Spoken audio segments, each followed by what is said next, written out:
Ang gamit natin ay BF Supreme Ceramic.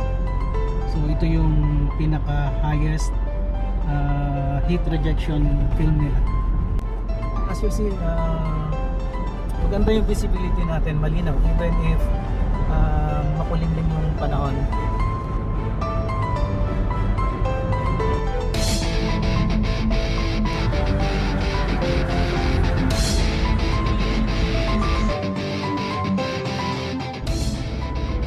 Pagka tumatakbo tayo sa gabi at nasa Metro Manila tayo, ang importante kasi is dapat maliwanag yung gilid natin. Nakikita natin yung mga sasakyan. Pag heavily tinted yung sasakyan kasi pagka dark na rin yung katabi ng sasakyan, hindi mo na siya nakikita.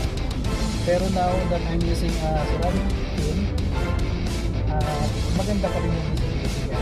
And pagka naman ako ay nagpupunta dun sa mga rural areas, lalo naman dun sa mga lugar, lalo naman mga ilang pagkati, importante pa rin na maliwanag pa rin yung visibility.